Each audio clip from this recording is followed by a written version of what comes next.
For almost 2,000 years, the story of the last days of Jesus has been celebrated by Christians the world over. This is the fundamental thing. Jesus has to die. But could there be more to this story than meets the eye? Judas!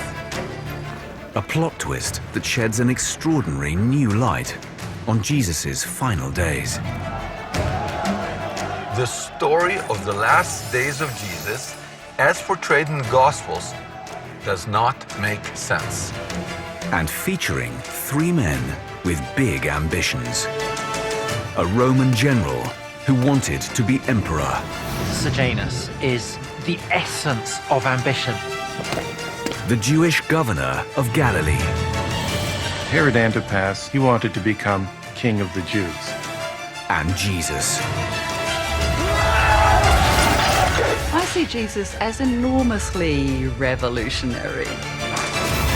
Caught up in a political power play, hatched by two of the most powerful men in the Roman world.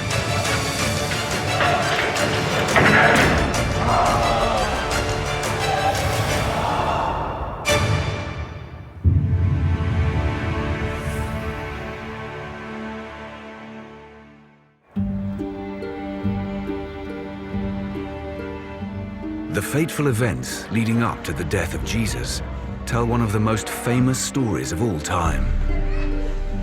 It's known as the Passion. In spring 32 AD, a charismatic preacher named Jesus of Nazareth entered the ancient city of Jerusalem.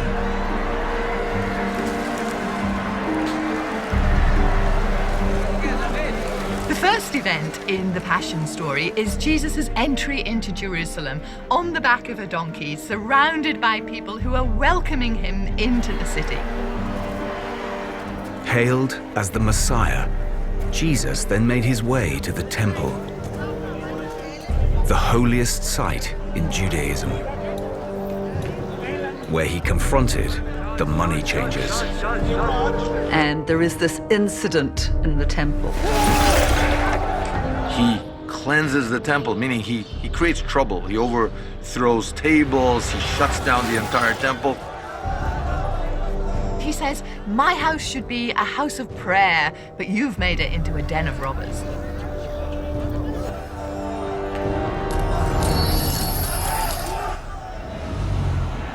For almost 24 hours, Jesus and his followers shut down the temple, openly defying the temple priests.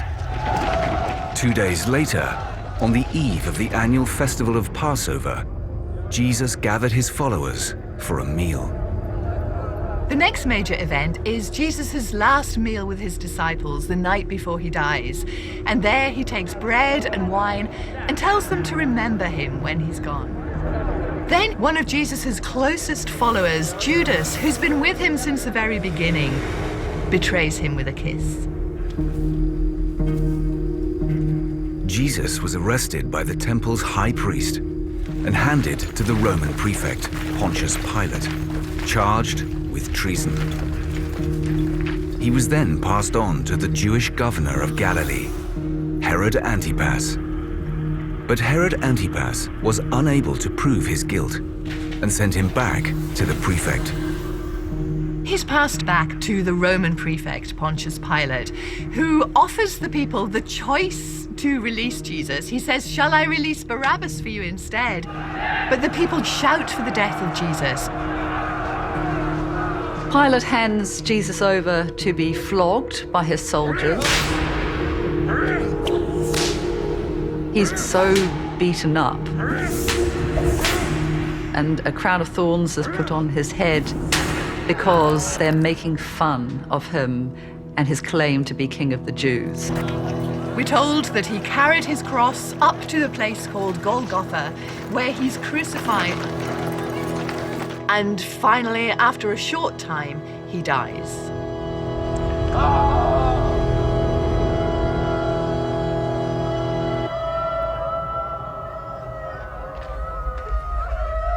But for all its familiarity, there's something very strange about this story that suggests there might, perhaps, be something else going on. When you look at the last week of Jesus' life, you can tick through very quickly the events, but some of the events don't seem to really mesh or add up. Why, when Jesus caused trouble in the temple, wasn't he immediately arrested? He shut the holiest place in Judaism down. And no one does anything. Absolutely nothing.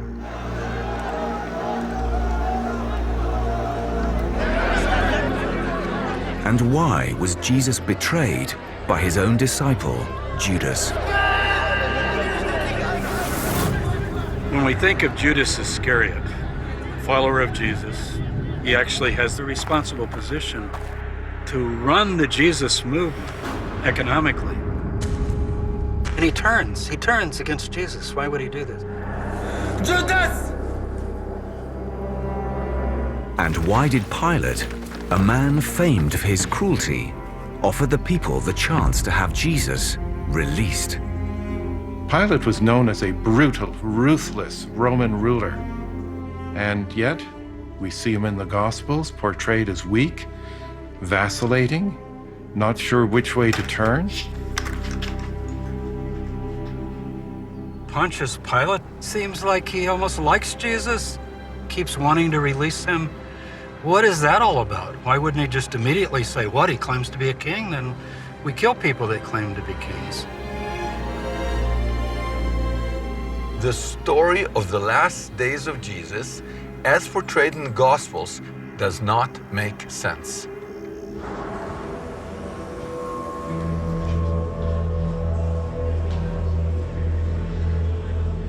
The contradictions in this most famous of gospel stories have baffled historians for generations. Trying to piece together a portrait of the historical Jesus has bamboozled scholars for a good 200 years. There are certain things that scholars agree on in terms of the basic facts of his life, and then there is room for a great deal of argument and speculation. But now, a new interpretation of the last days of Jesus is attempting to resolve some of the mysteries in the Gospels. And it involves events far away from Jerusalem. Everybody looks at the last days of Jesus as if it's a local story. It's not a local story. To many, this new interpretation will come as a surprise. And yet, it draws on historical sources, archaeology, and hidden clues in the Gospels themselves. The story of Jesus' final days is a political chess game, hiding in plain sight.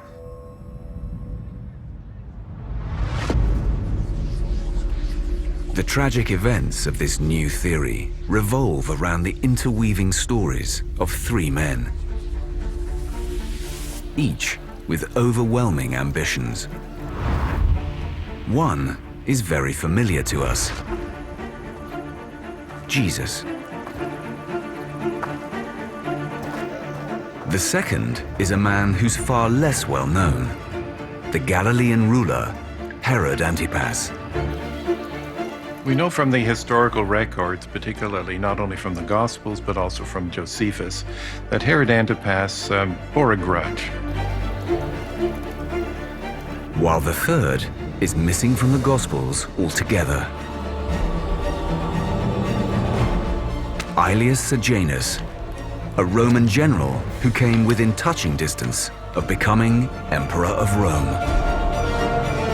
Sejanus, I think, is a type that would be familiar to anyone who likes a good mafia film. Together, their stories explain the extraordinary events of the last days of Jesus.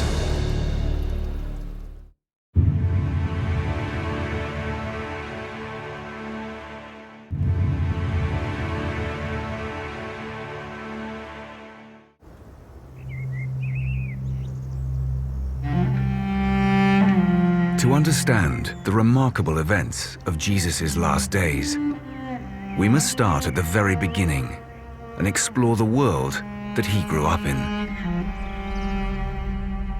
The Gospels tell us that Jesus spent his childhood in Nazareth, not far from the Sea of Galilee.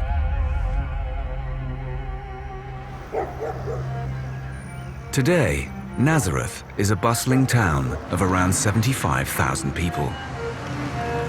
But 2,000 years ago, it was just a backwater, a small village. The Jesus we think we know was the poor son of a humble carpenter. But a recent archaeological discovery challenges that view. The Nazareth of 2,000 years ago is mostly gone.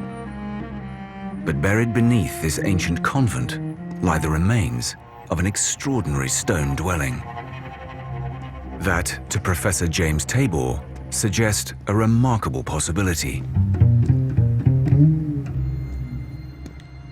Behind me here is one of the most fascinating sites in the Holy Land.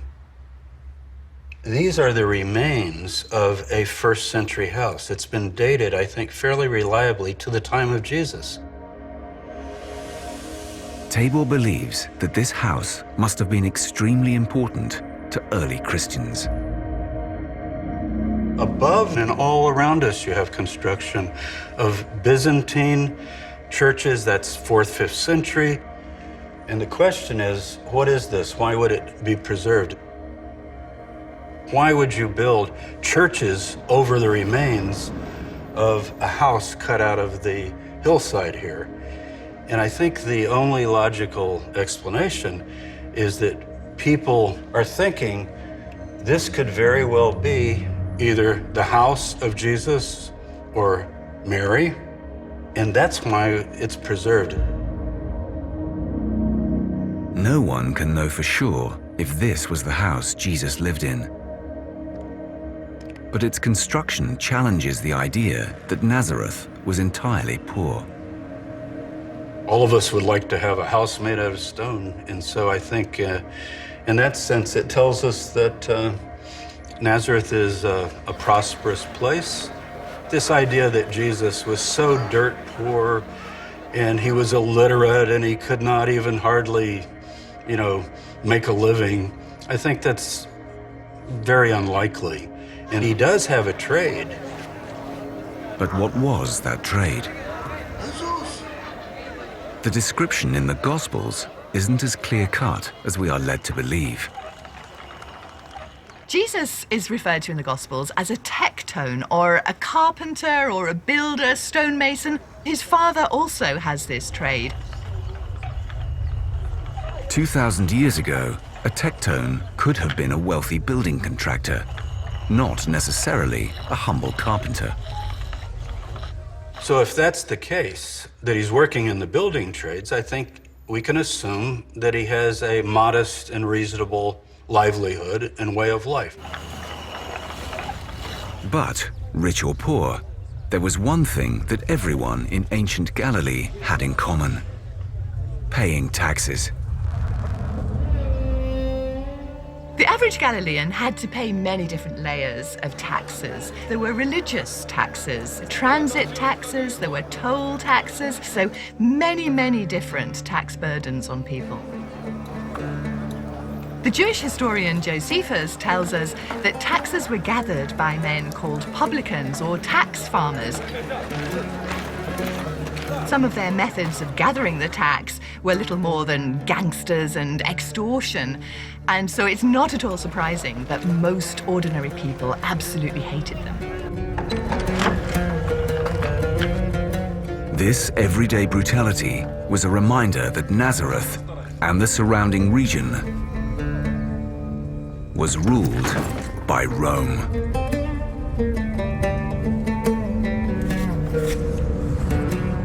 Rome was the world's one and only superpower. Its empire stretched across the Mediterranean and beyond. Rome, when Jesus was born, was probably the greatest power on the face of the planet. It's been estimated that anything up to a quarter of the population of the world at the time was ruled from the city on the Tiber. The Roman Empire that Jesus grew up in was ruled by the great emperor Augustus.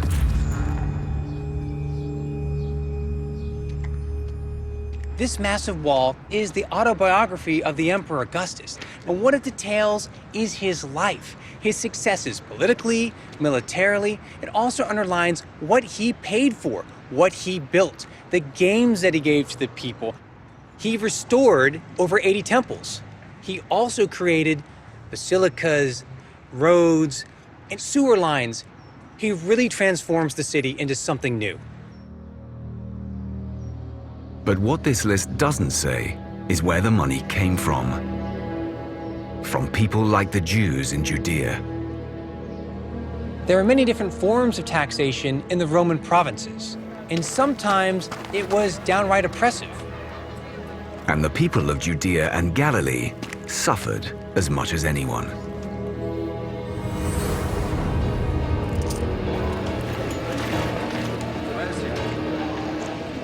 Right around the birth of Jesus, a delegation was sent from Judea all the way to Rome to complain about how excessive the taxes had become. Those who failed to pay Rome's crippling taxes faced the most brutal punishment going: crucifixion.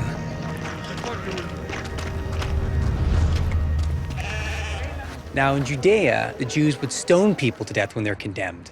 But the Romans, they bring in something new. They bring in something totally alien, and that is crucifixion. It's absolutely horrific. Nails going through your flesh and bone. The agony, the sheer agony of being suspended by your own weight, and eventually you giving in and your organs are dragged down and you're going to asphyxiate. It's got to be one of the most horrible ways to die. They could even leave your body to rot until it's picked apart by the birds.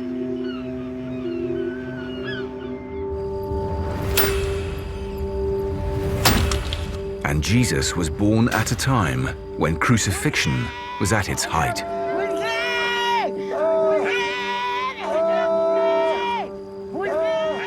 Crucifixion would have been fairly commonplace in first century society. It wouldn't have been uncommon to see people strung up at crossroads in prominent places, and you could be crucified because you were a slave or a general robber who had somehow fallen foul of the law.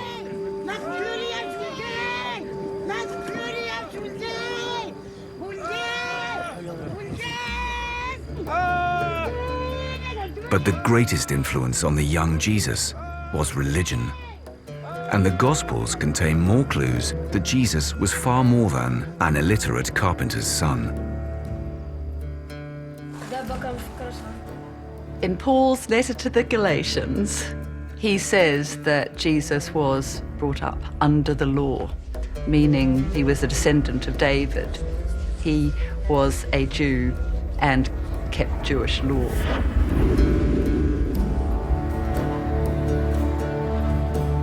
We'd find him at the age of 12 in the synagogue. There he is discussing the interpretation of the Jewish law, the Torah.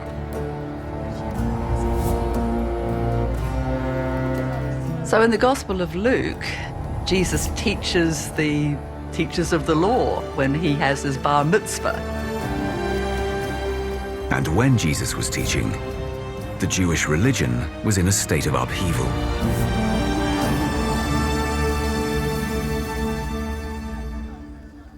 The religious scene in Judea and Galilee in the first century was extremely complicated. There were all sorts of different ways of being Jewish. There were competing groups. It was a very dynamic religious culture.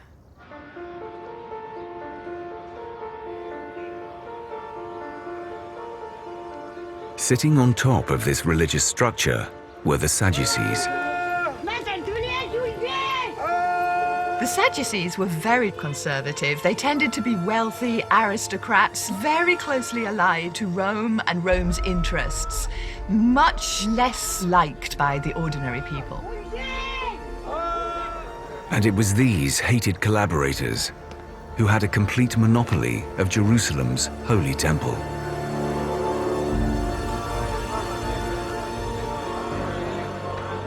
Behind me is the holiest site in Judaism.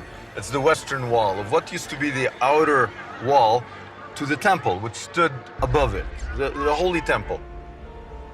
And this was the center of Judaism.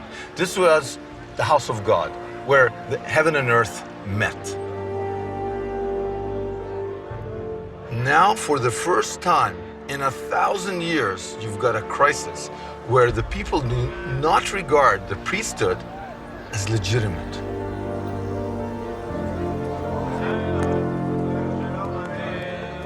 And so it seems possible that Jesus, far from being a poor carpenter's son, was, in all likelihood, an educated preacher.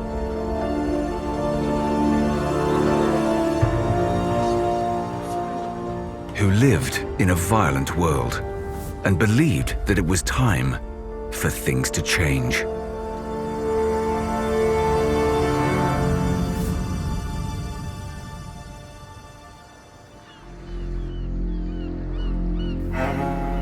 The second player in our story was destined to play a pivotal role in the death of Jesus. And he would have been well known to every Jew in Galilee. Herod Antipas. So Herod Antipas, dear old Herod Antipas, he is one of the sons of Herod the Great, who was basically given a license to rule. The Romans gave many client kings and rulers licenses, essentially, to do the will of Rome, keep the peace, and live rather privileged lives in their territory. In the Gospels, Herod Antipas only appears briefly in Jesus' story and seems unimportant. But Herod Antipas was in fact a very important figure in Galilee, and he had a burning ambition to be king of all Judea. Herod Antipas is a very interesting historical figure, worthy of a Shakespeare. He is the son of Herod the Great. He wants to be great. He wants to be like Dad. He wants to rule. He wants to be king of the Jews. And yet he's frustrated. He can't be. He's got a title that's kind of a governor kind of title. When Herod Antipas's father, Herod the Great, died, there was a violent uprising in Judea, and the Emperor Augustus was quick to act. He stamped out the rebellion and divided Herod the Great's land between his 3 sons, giving Herod Antipas just 2 small territories to govern. Unlike Herod the Great, Herod Antipas was not the king of the Judeans ruling this vast territory. He was only given a little pocket handkerchief of territory in Galilee and another one on the other side of the Jordan River in Perea. We know from the historical records, particularly not only from the Gospels, but also from Josephus, that it rubbed him the wrong way all of his life. He wanted to reclaim the title, King of the Jews. And around Jesus' 18th birthday, an earth-shattering event in Rome gave Herod Antipas the opportunity he'd been looking for.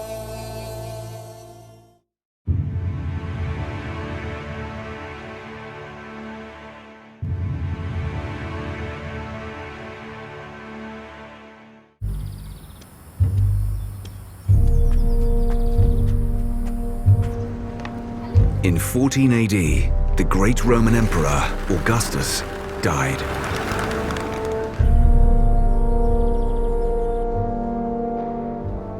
After the death of Augustus, there's a big period of mourning, not just in Rome, but the entire empire. This is a person who ended generations of civil wars. And now, who's going to fill in those shoes? Augustus's will named his 56-year-old stepson, Tiberius, as his successor. Tiberius is by blood among the most eminent men in the Republic. By virtue of his military achievement, he's incomparably the greatest general. Tiberius may have been a legend as a soldier, but he had little interest in running an empire. Tiberius becoming the emperor at 56, well, he's no spring chicken. He's not the young enthusiast. I mean, this is a guy whose reign is marked by being a person that's somber, moody, gloomy. Even to the most brilliant of Roman historians, he seems an enigma, a man who is simultaneously honorable and dishonorable, a man who is motivated by a sense of duty and yet constantly seems to want to run away from it.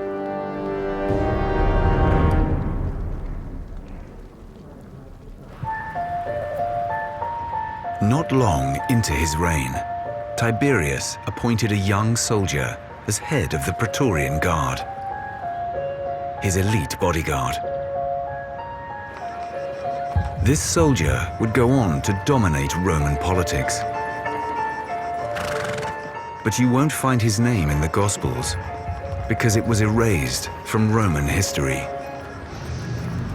His name was Lucius Aelius Sejanus. And what happened to Sejanus not only had an effect on Herod Antipas's ambitions to be king, but also the last days of Jesus. Lucius Aelius Sejanus is a man of considerable ability. He is presented in the sources almost as kind of the essence of ambition. He seems to consist of nothing else. But Tiberius would not have sponsored him had Sejanus not had talents that would serve Tiberius's purposes very well. From the outset, it was clear that Sejanus had ambitions far above his station. And he quickly made a bold strategic move. The Praetorian Guard under Augustus was really a bodyguard system. But under Sejanus, the Praetorian Guard takes on an entirely new aspect. Sejanus moved his soldiers within Rome's city walls. The Praetorian Guard would typically station in towns surrounding and outside of Rome that could be called up on immediate notice to serve the emperor. But that all changes under Sejanus. Under his watch, for the first time, barracks are being built within the city limits, right here where I'm standing. And that is a big, bold, powerful statement. Whereas before the military was hidden away from the city, now they're living in it. It wasn't long before Sejanus was expanding his military muscle. He literally doubles the number. So now you're getting up to 10,000 of elite veteran forces within the city limits. Rome is now a militarized city.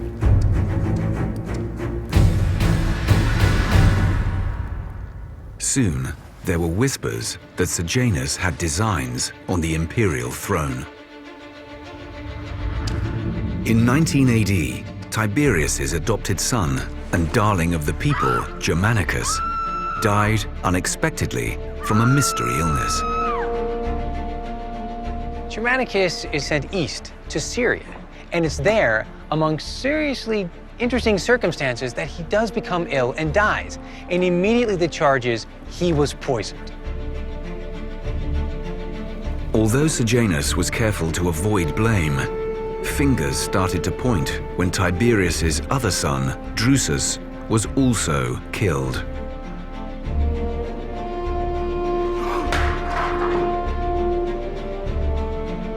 It would be said that Sejanus had played a role in eliminating perhaps his most obvious rival, Drusus. And if we are to trust the stories that were later told, Sejanus had then plotted with Drusus's own wife to poison him. Certainly, it was a story that was widely believed. Whether Sejanus was involved in the deaths of his rivals or not, he was now within touching distance of taking control of the Roman Empire.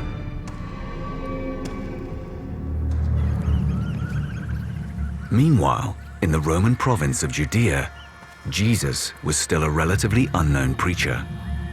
But all that was about to change.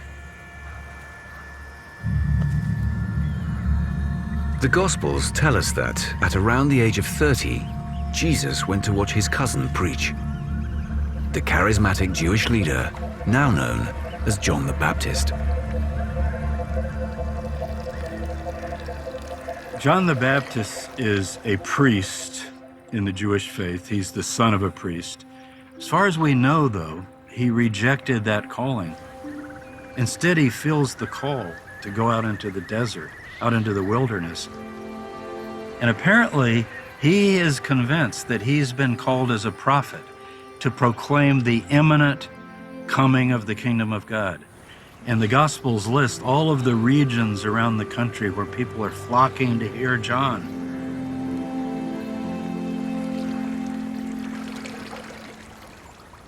John was popular because he was the head of a new religious movement with a revolutionary message.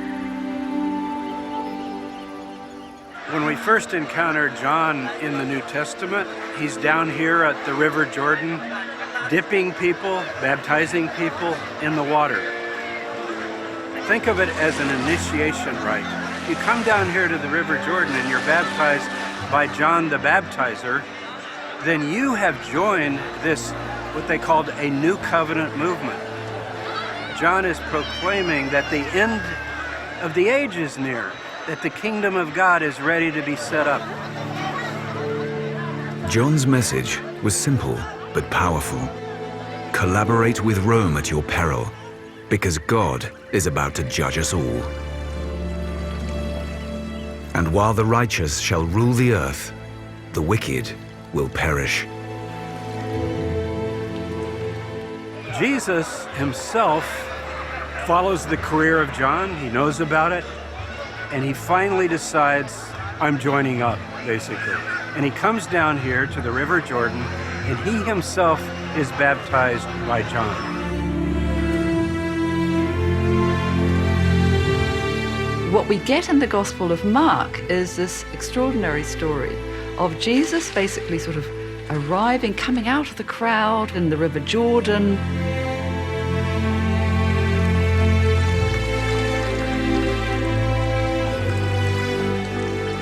The heavens are split open and the Holy Spirit descends out of the heavens upon him like a dove. And from that moment on, everything changes for Jesus. He knows that he needs to do something. The New Testament records that he has this spiritual epiphany. But what's very clear is he's definitively casting his lot with John and with the movement, and that indeed marks the beginning of this revolutionary movement. The kingdom of God is near. Repent, the time is at hand.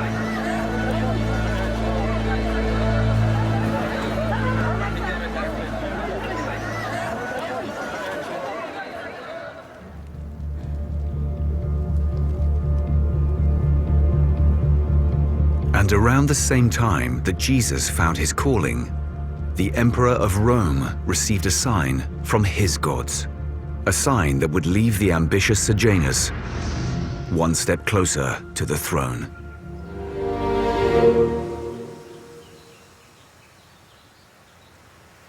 In 26 AD, Sejanus was attending a dinner party at Tiberius's villa overlooking the Mediterranean. Tiberius and his guests were lying there eating when suddenly disaster strikes. There is an earthquake. A great cascade of rocks come bouncing down the slopes of the hill. The Praetorians saw what was happening and in high state of alarm came rushing forward, but it was too late. It seemed that Tiberius had been crushed to death beneath this vast cascade of rubble. But when they started picking away the rocks, they found an astonishing scene. They found that Tiberius, prostrate, had been sheltered by somebody's body who'd leapt to cover him. And that person was Sejanus. And Sejanus, as well as Tiberius, had survived the avalanche. Any suspicion that the Emperor Tiberius couldn't trust Sejanus was swept away by the avalanche. And from that point on, Tiberius could be absolutely certain in Sejanus's loyalty. He had proved it even to the point of risking his own life. Tiberius's brush with death brought him to a momentous decision. Life was too short to be running an empire.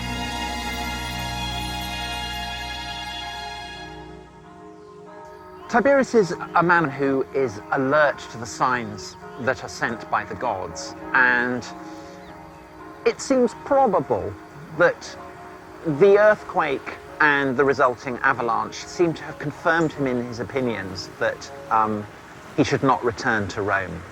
And certainly it's the case that from then on until his death in AD 37, Tiberius never does set foot back within the sacred limits of Rome. Sejanus grabbed his opportunity and convinced Tiberius to retire to his luxury island of Capri. Well, once Sejanus has persuaded, encouraged perhaps Tiberius to move to Capri, it means that he is in a position to control access to the emperor. The relationship perhaps is that of the mafia boss, Tiberius, here in Capri, with Sejanus in Rome as his consigliere. Very quickly, people know that if you want anything done, you're going to have to go to Sejanus. He's virtually the mouthpiece. He's going to stand in for the emperor himself. And that, of course, gives him incredible power. Essentially, the power that Tiberius wields has been invested in his deputy. Practically running the empire, Sejanus now began calling the shots. And high on his list of priorities was keeping the troublesome Judea in check. In 26 AD, Sejanus sent a Roman aristocrat named Pontius Pilate to the Judean port of Caesarea to take control of the region. On arrival in the province, Pilate would have made his headquarters in Caesarea. This was going to be the Roman base, as it had been for all the other prefects before him. This is a replica of a stone that contains our only inscriptional evidence for Pontius Pilate. It was found here at Caesarea in 1961. And what's really interesting about it is that here is Antius Pilatus, which is clearly a reference to Pontius Pilate. The Gospels portray Pilate as a reasonable man. But historical records paint quite a different picture of Sejanus's representative in Judea. The kind of information that we have in Philo of Alexandria or Josephus about Pontius Pilate show him as a pretty cruel and ghastly man. His governorship was a list of atrocities, including executions of prisoners without trial. So you get a very different picture of Pilate from these sources compared to what you have in the Gospels. Pilate's appointment sent a clear message throughout the region that there was a new boss in Rome, and his man wasn't going to stand for any trouble. Pilate's going to put down insurrection brutally. He's going to be sending out a message, a graphic, gruesome warning. Do not cross the Romans. But while most feared the new regime, the Galilean governor, Herod Antipas, saw it as a golden opportunity to finally claim the Jewish crown.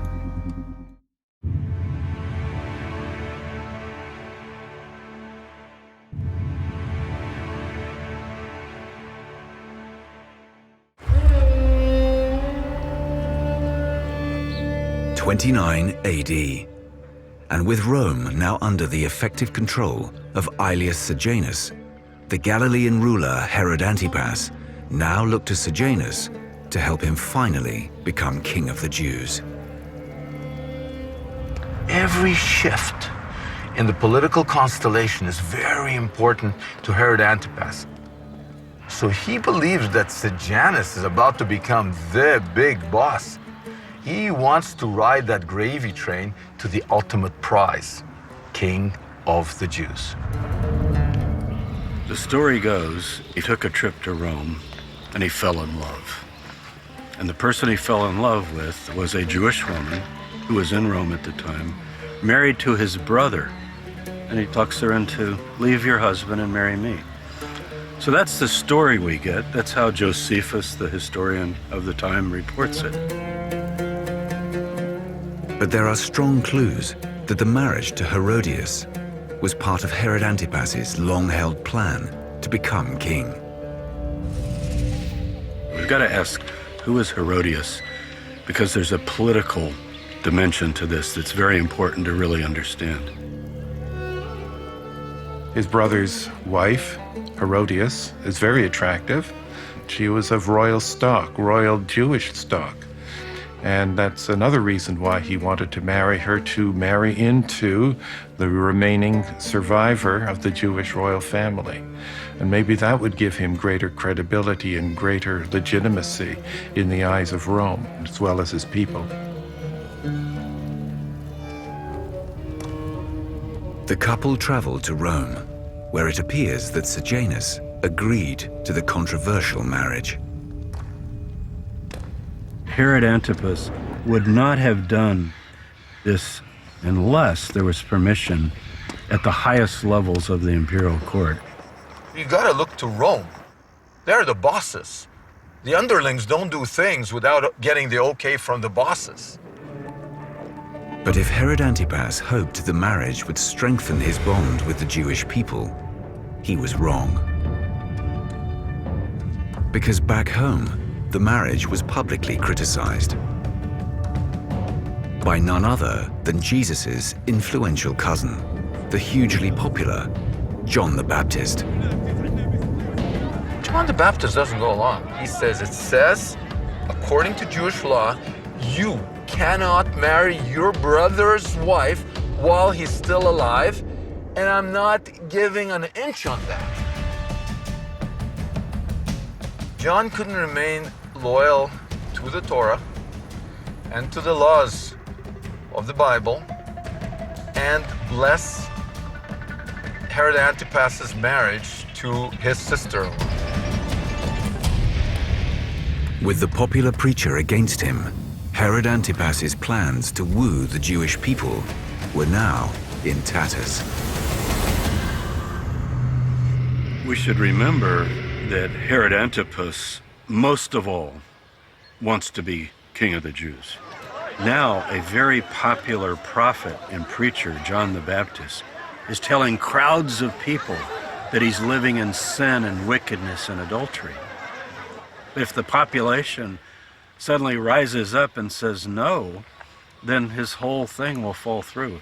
So it's not just a moral point, it's actually upsetting his whole life's project, potentially. So it's a very, very serious threat.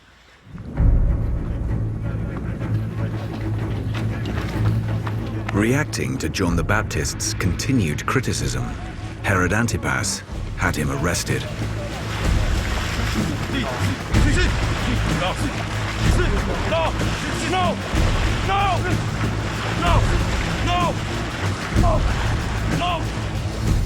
Herod Antipas is canny, and he's really getting rid of John before anything troubling happens, before there's a revolution. John was imprisoned in a hilltop fortress overlooking the Dead Sea called Machaerus. Herod Antipas takes him across the Jordan to a desert fortress. But now Herod Antipas had to decide whether John lived or died. And I think he wants time to think. What is he going to do? Should he kill him? What if a full-scale revolt breaks out as a result of him killing him? Maybe that's not the right move. He's probably got his eye toward Rome again. What would Sejanus think? What would the emperor think? Is this the move to make? If he just wanted to kill him, he could have killed him on day one. If he wanted to set him free, if he thought he was no threat, he could have let him go. But he doesn't kill John. But Herod Antipas may also have had another very good reason for keeping John alive. And that was his large number of followers. Herod Antipas doesn't want to kill John. Why? Because John has a following. It's very simple. There's muscle behind John. So before he's going to execute him, he better be careful. So the hesitancy that Herod Antipas shows means that there's a political play at hand.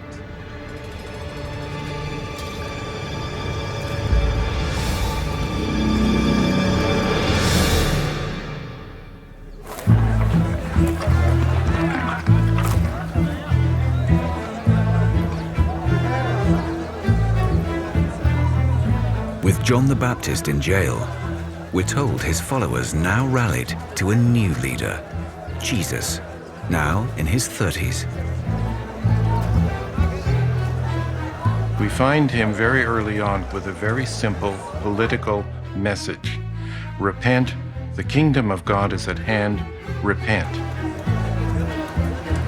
But while Jesus' message might have been the same as John's, his methods were different. Because instead of waiting for the people to come to him, Jesus sent his message out to the people by assembling a team of apostles or disciples. An apostle is someone sent out instead of Jesus. Their job description is not just to be a follower and not just to be a disciple, but to be someone who goes out instead of Jesus because he can't get around all the towns and villages. Equally significant is the number of apostles Jesus chose. Jesus picks a number of individuals, 12, a significant number, a symbolic number. I think the idea of the 12 is very important because it recalls the 12 tribes of Israel. The 12 former tribes of ancient Israel that, it was prophesied, would one day be reunited under the kingdom of God, suggesting that in that kingdom, the disciples would be more than just messengers. He says, you're going to sit on thrones judging the 12 tribes of Israel. This is not just some pious thought about an afterlife or heaven or some other world. It's a government. He's doing something very, very sophisticated. He surrounds himself with a spectrum of everybody kind of from left to right, from revolutionary to anti-revolutionary. He's positioning himself to achieve his agenda. This is the cadre of the new government of the transformed world that Jesus is talking about.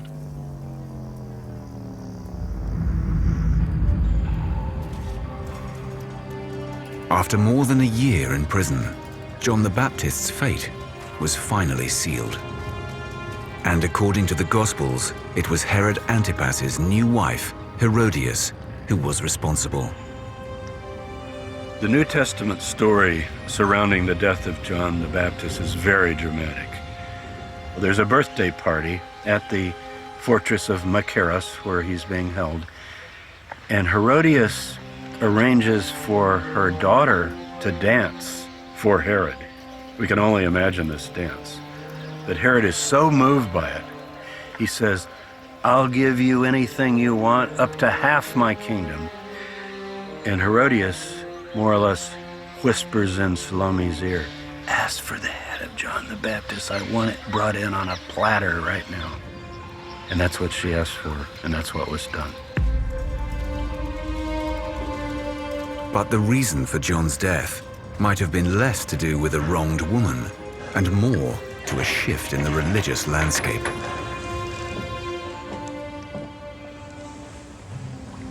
I think the time gap, 1 year, is very, very significant because something happened there. We got to fill it in. What happened? Two things may happen in this 1 year wait.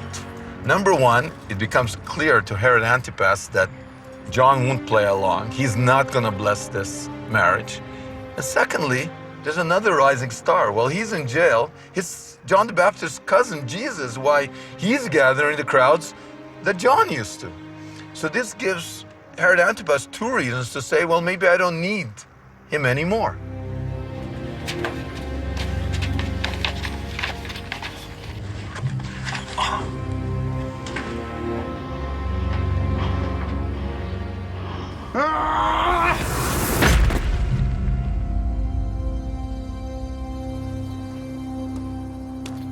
From the Gospels, we learn that Herod Antipas was keeping a close eye on Jesus. Someone like Herod Antipas would have had a whole network of spies and informers keeping him abreast of exactly what was happening within his realm. And so you can imagine that somebody like Jesus, who has a great following, he's got crowds wherever he went, would have very quickly come to Herod Antipas's attention. And we are told in the Gospels that Antipas wanted to hear Jesus. He was keen to meet him. But the Gospels go even further, telling us that Herod Antipas had people close to him actually embedded within Jesus' movement. What's more, they were funding Jesus and his disciples. It takes a lot of money to have 12 disciples, and there's all their wives and all their kids. You're running around with 100, 200, 300 followers. Somebody's got to pay for this. And we're even told the name of the person footing the bill. A woman from Herod Antipas's inner circle. The Gospel of Luke tells us that his movement was funded by wealthy women. There was Joanna, and Joanna was the wife of Chuza, the chief of staff of Herod Antipas. That's a very interesting connection. That means that Jesus is hanging out with the wife of the guy, Chuza, who's running the whole government at the time. This woman is a politically connected person that she can turn on and off the backing, the money, the political support. This hints at a very interesting link, perhaps, between Jesus and the most powerful man in the land, Herod Antipas. And according to early Christian sources, Joanna wasn't the only direct link between Jesus and Herod Antipas. Incredibly, the man who would later start the first Christian church outside Judea was Herod Antipas's own foster brother, Manaen. Manaen turns up in the Acts of the Apostles as an early disciple of Jesus, and it's said that he grew up with Herod Antipas. If he was an aristocrat associated with Herod Antipas, that's very, very interesting. Jesus not just has access to fishermen, he has access to the highest echelons of power at the time. After hearing of John the Baptist's death, Jesus' mission began to take on a new urgency. We're told in the Gospels that the word is taken to Jesus. He gets the horrible news. This is his relative, the person he's worked with, and now he's dead. Now everything falls on the shoulders of Jesus. He essentially is thinking, is it up to me now to take over this movement? Remember, there's a singular movement. I would call it a messianic political movement of revolution. Who's now going to be in charge? It's very clear he realizes, I now will have to do what John was doing. And he begins to accelerate his ministry. I think he really believes, more than ever, the time is at hand. But crucially for Jesus, two big obstacles remained. In Jesus' mission, he has two main targets. One, of course, is the occupying Roman force.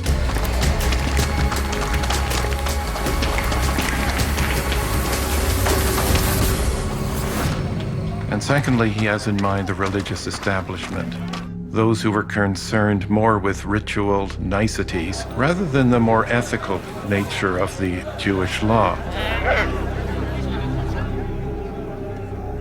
Jesus' first target was those rulers of the temple in Jerusalem, the Sadducees, led by the despised high priest, Caiaphas. I see Jesus as enormously revolutionary. He is placing himself among those who are disempowered and marginalized in the present world order. And he is saying, these people are my people, and those people who are in charge right now are not moral. They're not on the side of God. They're abusing their power. They're exploiting the weak and the marginal and the poor. He's talking about regime change. That's what's on his mind. And his disciples are going to help him spearhead this. Then, about a year after John's death, Jesus did something so extraordinary. It ranks as one of the greatest mysteries in the New Testament.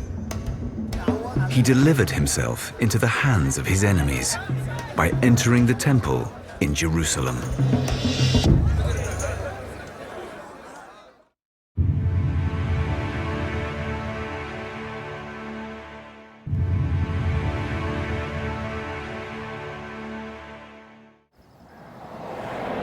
After years of avoiding trouble, the rural preacher, Jesus, now headed south for the Judean capital, Jerusalem. Something very significant in Jesus' decision to go into Jerusalem. Until that point, he not only avoids Jerusalem, he avoids all big cities in the Galilee. He doesn't go to Sepphoris, he doesn't go to Tiberias. He seems to have a conscious strategy. And that strategy is to stick to the little villages and the small towns. In John chapter 7, verse 1, it states that Jesus knew a visit to Jerusalem would result in his death. John, his brothers taunt him. You know, if you are who you say you are, what are you doing over here? Why don't you go to Jerusalem? And he explicitly tells us why he doesn't. He says, I feel in danger. My life would be in danger if I went to Jerusalem. Suddenly he does an about face. He actually decides to go straight for Jerusalem, the capital.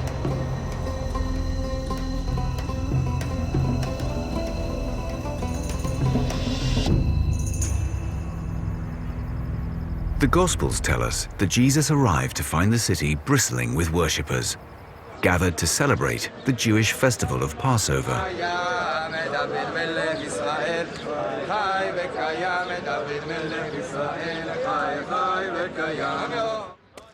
2,000 years ago, on these very steps, hundreds of thousands of Jewish pilgrims came from all over the world, from as far as Africa and Rome and Parthia, to these steps that led up to the temple. Right through here stood the temple, the house of God, the holiest place in Judaism. At the same time, it's so much tension here because the place is run by pagans, by Romans. They're pushing them around. They're in control. They're occupying the Temple Mount. It's a spiritual high in a politically tense time. And it's precisely this tension which makes Jesus' next move so inexplicable, baffling many scholars. Because he headed straight for Jerusalem's sacred temple, where he launched a violent attack on the money changers, the people who enabled pilgrims to buy animals for ritual sacrifice. One of the most radical things that Jesus does is he puts the currency converters out of business.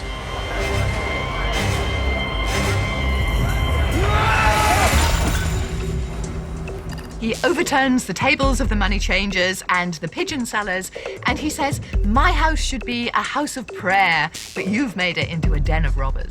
And that's a very, very radical step because it's an assault upon the priesthood. Imagine if right now I walked into this money changer and started smashing the place up. I mean, I would be pinned to the ground in seconds. There would be soldiers all over me. I think my life would be in danger, as Jerusalem then, as now, was a high-tension place.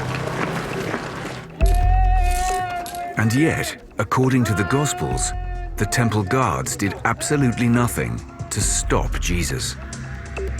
It's hard to imagine what the priestly class, and particularly Caiaphas, the high priest, what they would have thought of this. They witnessed it, and they seemed to just stand back and let it happen. So how do we explain this mystery? Why was Jesus allowed to get away with such a serious crime?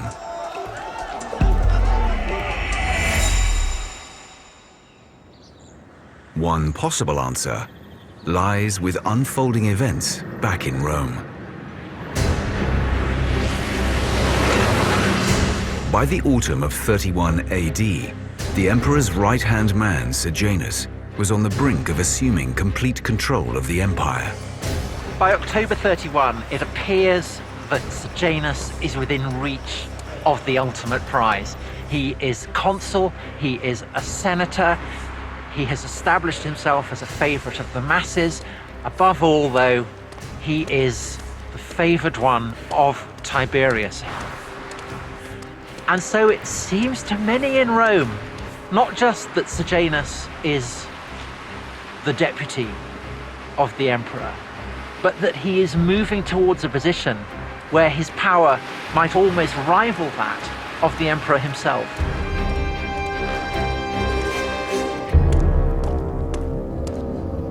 Now there were rumors that the emperor in exile was no longer fit to govern. Stories are told about what Tiberius got up to on Capri that to this day are incredibly shocking. I mean, far too shocking for me to talk, even on the most adult of channels. And they've really served to blacken Tiberius's reputation for good. The sources for these stories are principally two historians, Tacitus and Suetonius.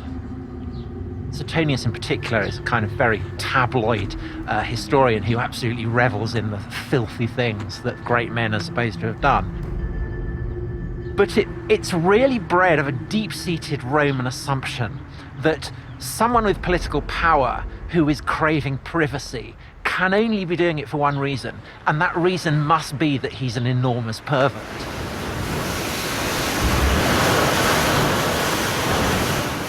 But why would this potential change of emperor in Rome stop the Roman guards from arresting Jesus inside the temple? According to a new theory, this mystery can be explained by a possible deal between Herod Antipas and the emperor-in-waiting, Sejanus. A deal hinted at by more than one first-century historian.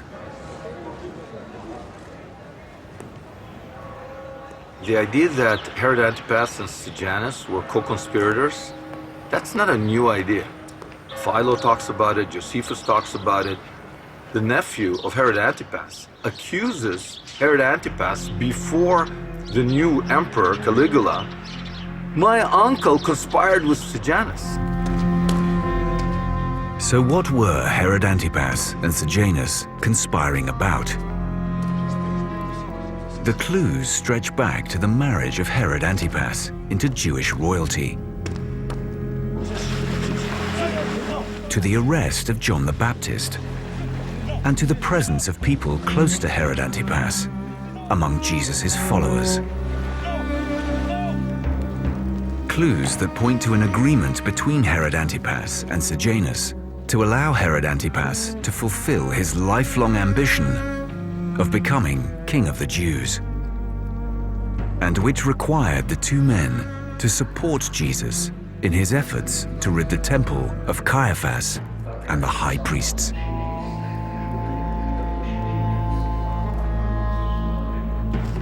Because with Jesus running the temple, Herod Antipas could deliver Sejanus, a trouble-free, tax-paying Judea.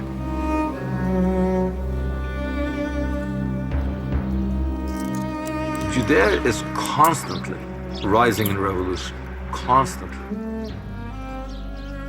The last thing that Sejanus needs the day after he grabs power is for some Messiah figure to say, this is the moment, there's a transition in Rome, let's go for it, revolution. That's the last thing he needs. He doesn't need that. So if he can get a deal with Antipas, and by doing that, suddenly he's not facing revolution, why not? Riding on the popularity of a religious figure like Jesus also strengthened Herod Antipas's royal bid.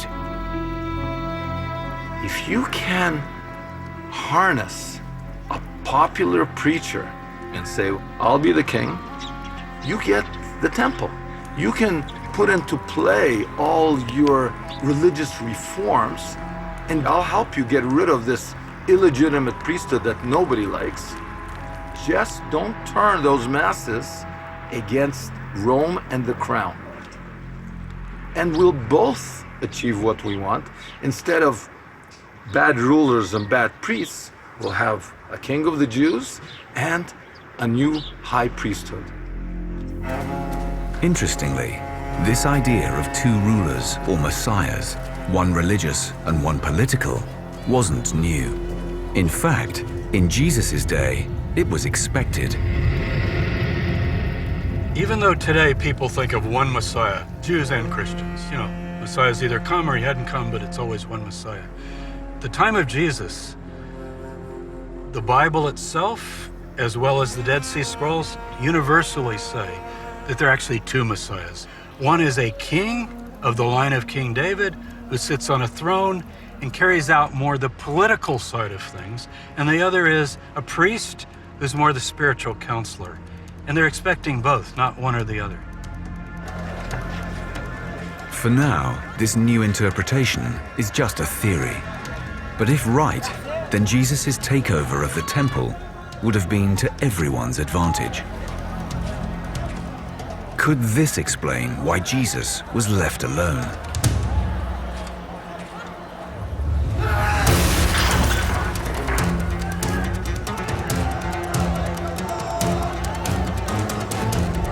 It always seems really odd to me that Jesus comes into Jerusalem and starts making trouble and nobody bothers him. There were soldiers everywhere. There were pilgrims, tens of thousands of pilgrims. And yet, nothing happens to Jesus. How can that be? There's only one possibility. He had permission from the authorities. Much to the fury of Caiaphas and the temple priests.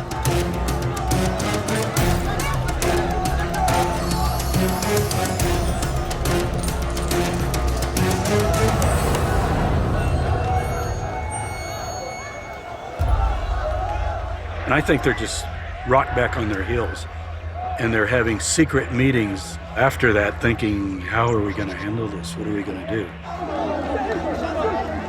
But this new theory also offers a solution to some of the other mysteries associated with Jesus' last days.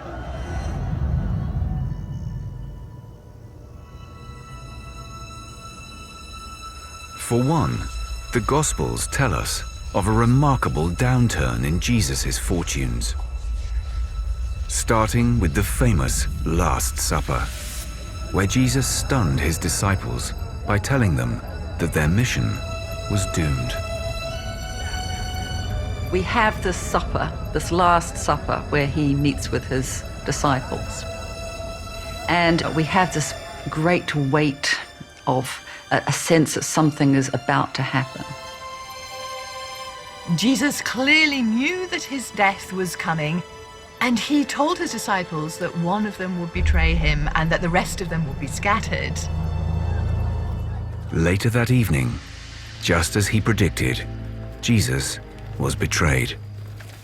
And soon enough, one of his closest followers, Judas, arrives with an arresting party. They've come out with swords and clubs and torches, and perhaps because it's dark, Judas comes over to Jesus and kisses him.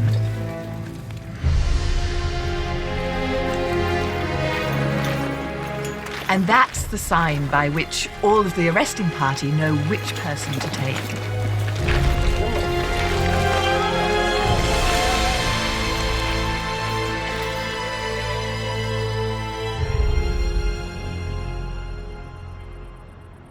After the Last Supper, just hours before Passover, the busiest day in the temple calendar, the Gospels tell us that Jesus was tried by the religious authorities on a charge of blasphemy. Found not guilty, he was then brought before Pilate on a new charge of treason. we're at David's Tower, and this is where Jesus would have been tried. I mean, it's amazing that we're right there. This is where it all went down.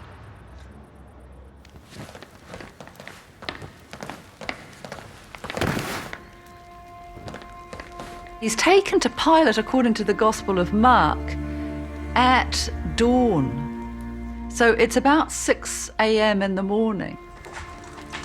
Here's a guy who's very evil, and yet he treats this one rabbi, this one Jew, with tremendous respect. He doesn't seem to want to kill him. He seems like he almost likes Jesus. He equivocates. He goes in the palace and out of the palace, takes a long time deliberating, keeps wanting to release him. Given that we have this information about Pontius Pilate, that he was pretty awful, why is he presented as such a nice guy in the Gospels? Unable to prove his guilt, Pilate then passed Jesus on to Herod Antipas, who, after questioning, sent him back. Finally, Pilate asked the Jewish crowds what to do with Jesus. They go to Pilate. It's the crowd that then also ask for Barabbas to be released rather than Jesus as a sort of special bonus for the Passover. That morning, Jesus was taken outside the city gates and crucified. But could all this have really happened in the space of a few hours, as the Gospels suggest? We get this real sense of urgency, going quickly, middle of the night, high priest's house, first thing in the morning, Pilate. According to the Gospel of Mark, Jesus is on the cross at 9 o'clock in the morning. It's going from one thing to the next. The problem goes away, though, if the events of the Passion happened not over several days, as has always been believed, but over several months.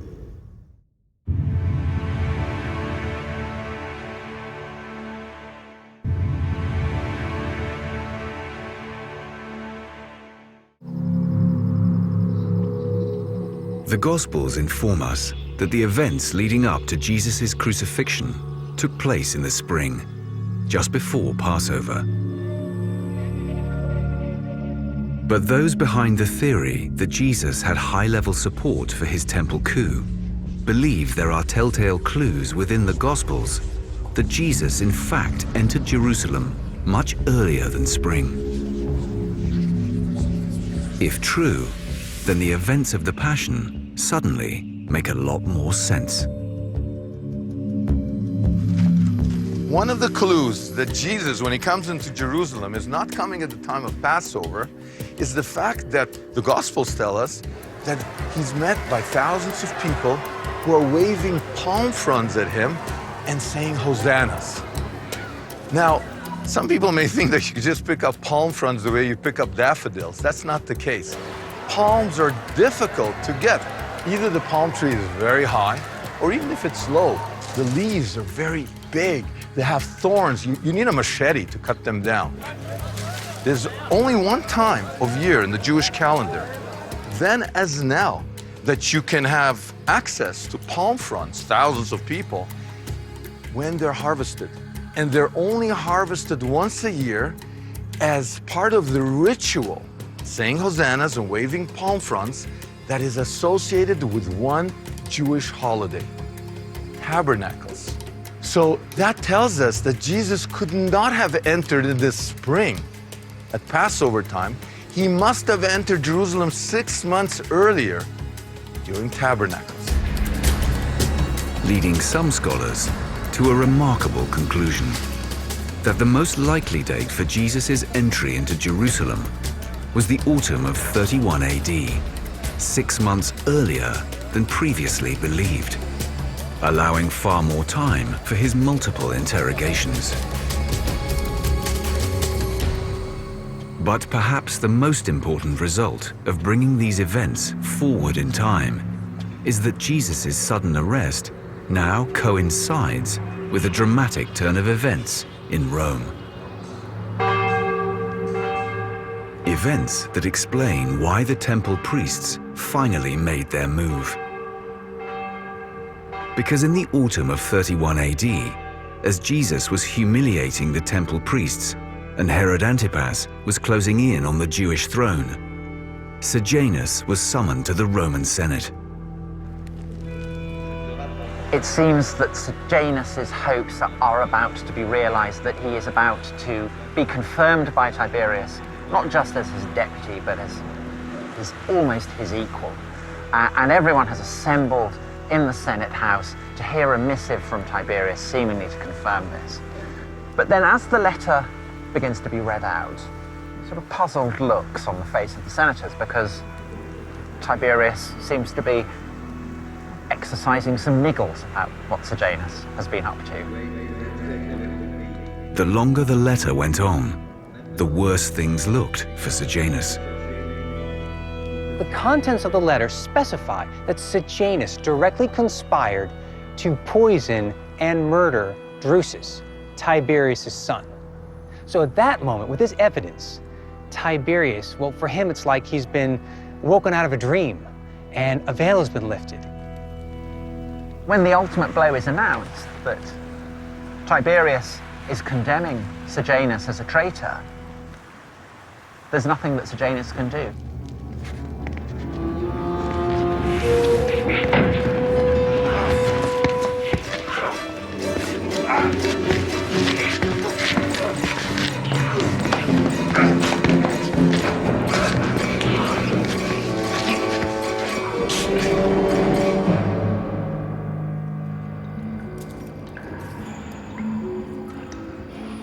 His treachery exposed, Sejanus was thrown into Rome's notorious Tullianum prison.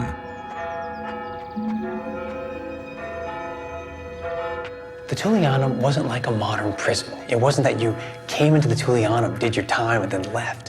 When you came into the Tullianum, that was it. You weren't going to exit alive. Within hours of his arrest, Sejanus was sentenced to death. The standard practice for execution of prisoners placed here is by garroting. So what you're doing is you're having the executioners come down on this space, putting a rope around your neck and squeezing the life out of you. The corpse of the man who, only a few days before, had been the second most powerful man in the world, is kicked and trashed to a pulp, and then it's dragged off by a hook and dumped into the Tiber. As news of Sejanus' downfall spread across the empire, his former allies in Judea suddenly found themselves vulnerable.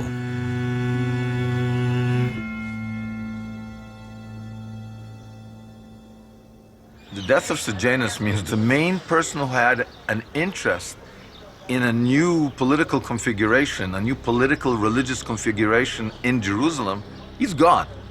So if you are playing on his team, you are wearing his jersey, you're in trouble. I think everybody is thinking, how do I survive this?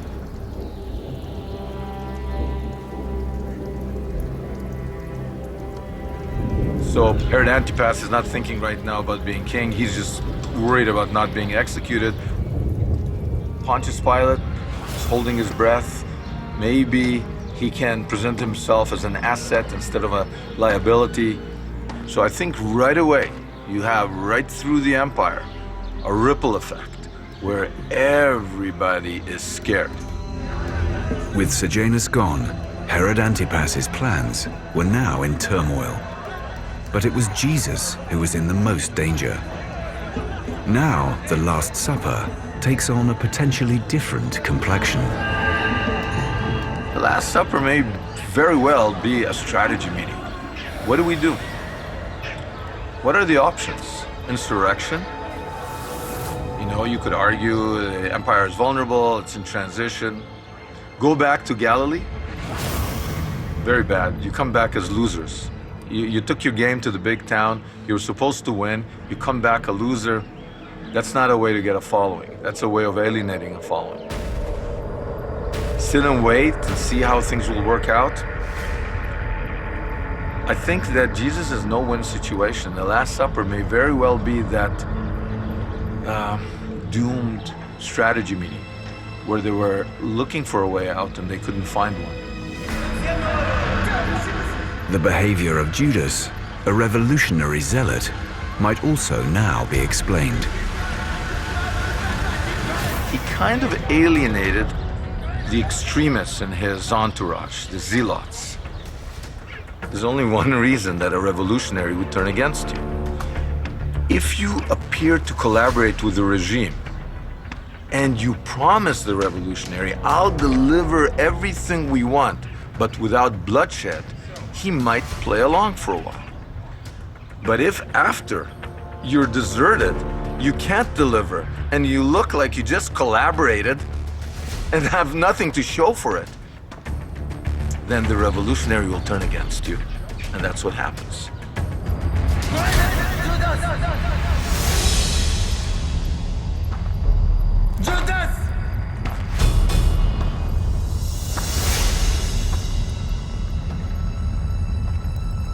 Having lost Judas, we're told that Jesus went out to pray.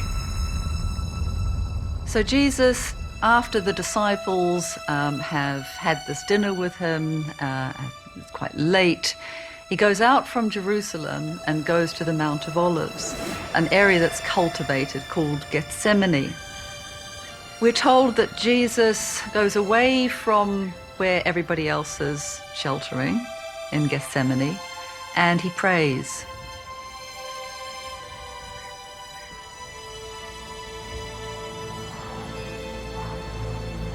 Without the protection of Herod Antipas, Jesus was quickly arrested by his archenemy, the high priest Caiaphas.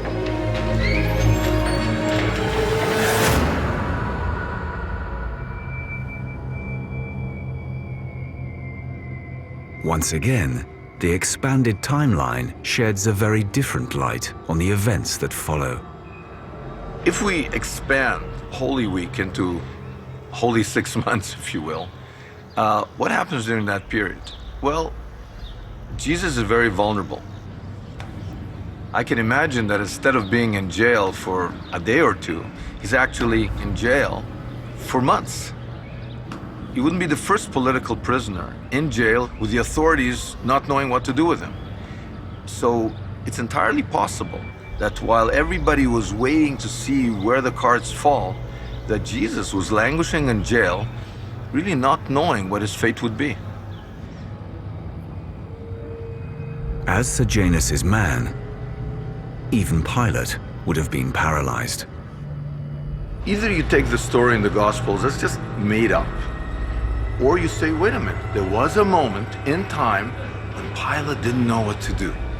And once you place it in that context, then Pilate's hesitation makes sense. I would hesitate. You don't know. Everything is in turmoil. What do you do? As the dust settled in Rome, Jesus' life now hung in the balance. The high priest Caiaphas wanted Jesus dead, but didn't have the authority to have him killed. While the men who did, Herod Antipas and Pilate, were biding their time, hoping things would blow over. Eventually, Jesus' fate was sealed when a dramatic proclamation emanating from Rome swung the balance of power back towards the high priest Caiaphas.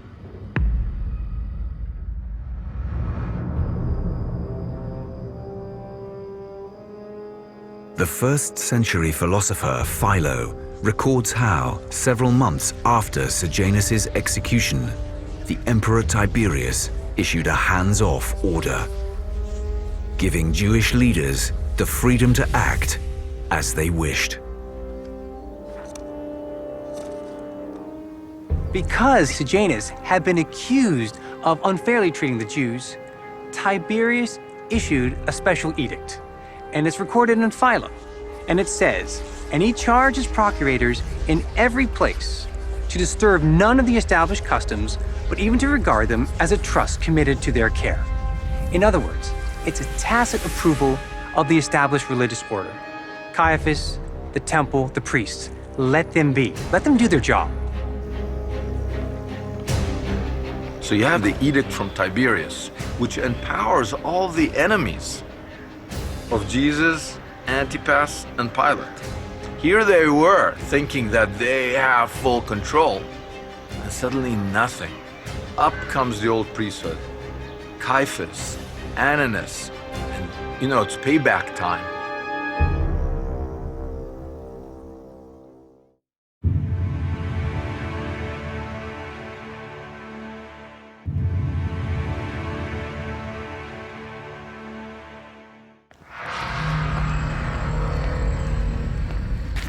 After the Emperor Tiberius's order giving power back to the temple priests, Caiaphas was finally able to get his revenge on Jesus by having him brought before the prefect, Pontius Pilate, on a charge of treason. Determined to distance himself from any controversy, Pilate now offered the crowd the final say on whether to execute Jesus. Bizarrely, they condemned their former idol to death. Why were they 1 minute very positive towards Jesus, and yet in front of Pilate, suddenly they turn against him? I don't think they said crucify him. Why would they want a Jewish rabbi to be crucified by their enemies? But I do think he lost popularity. You have to ask, what happened? But if these events took place over several months, and not just a few days, then this change of heart makes more sense. If you see it in the context of 1 week, then the crowd is crazy. We love him on Sunday, we hate him on Friday. But if you see it in the context of a 6-month period, then you say, wait a minute. Disillusionment, doubt, disappointment, yet another failed Messiah on the doorstep. All of these kind of sentiments could arise over a 6-month period, whereas it's highly unlikely they would have arisen in 4 or 5 days.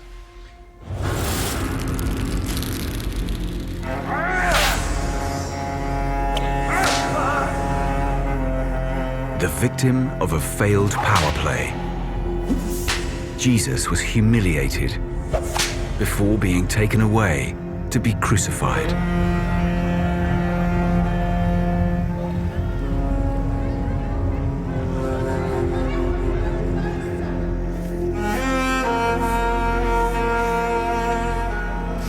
In the Gospels, Jesus is taken to a place called Golgotha, or Place of the Skull, and it's here that he's put on a cross.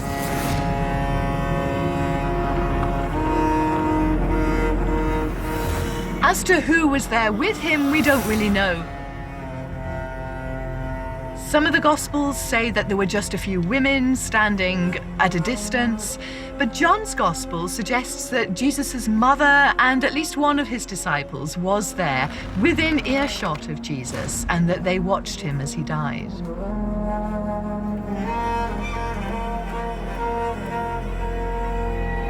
It's an extremely lonely death, and we shouldn't forget just how terrible crucifixion actually was.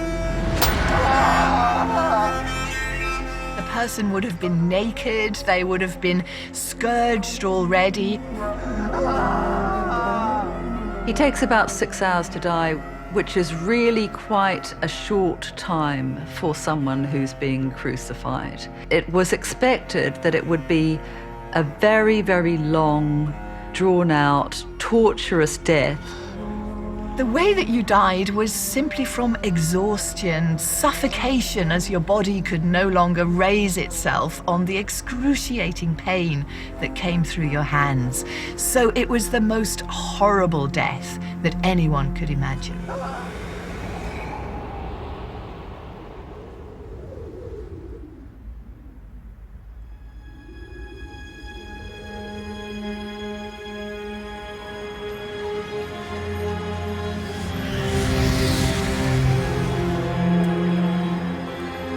If Jesus' mission had the support of 2 of the most powerful men in the Roman Empire, then why is there absolutely no record of it in the Gospels?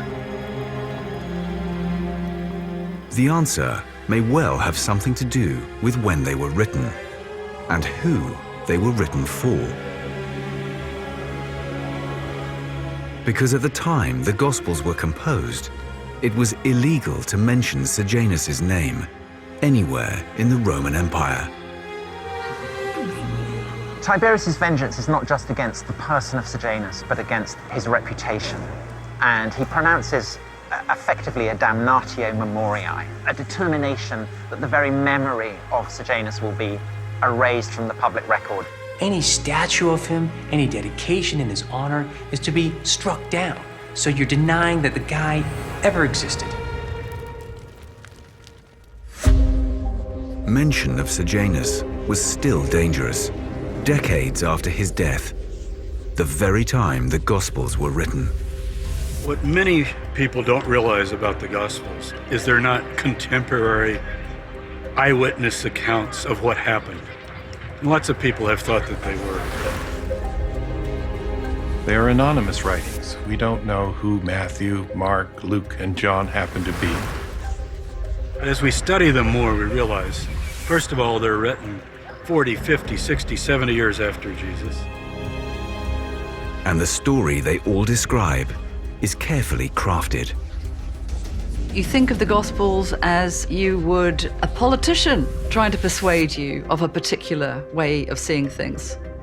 They involve a lot of choice in terms of what goes into them and what gets left out, but they're very much designed as recruitment literature. And if you've got recruitment literature, you've got to be careful you don't alienate people.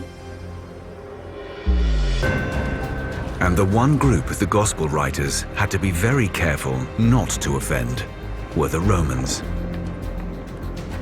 In an environment where there are serious consequences for being a Christian, that you could be hauled in front of Roman authorities and all sorts of terrible things would happen to you, you might want to be a bit careful about your portrayal of the Romans.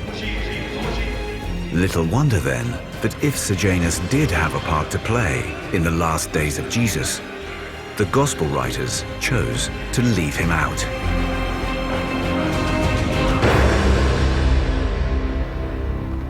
Whether a deal between Rome and Galilee played a part in the death of Jesus or not will inevitably be hotly debated.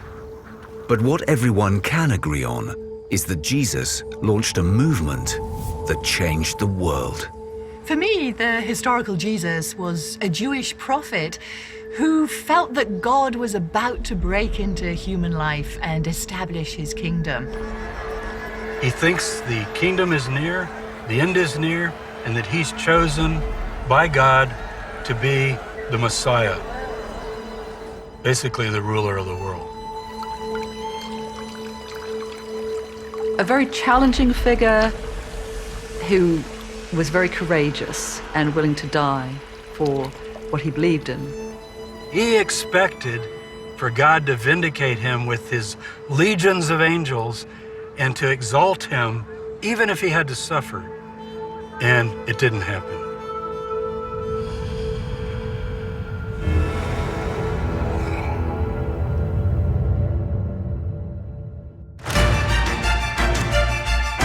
Flamenco and the healing waters of Andalusia are tempting Alex Polizzi tonight as the new series of Spectacular Spain continues at 9. Before that, Tony Robinson makes hay while the sun shines as he takes in the beauties of Aberforth Abbey and tastes the cider in New Coast to Coast.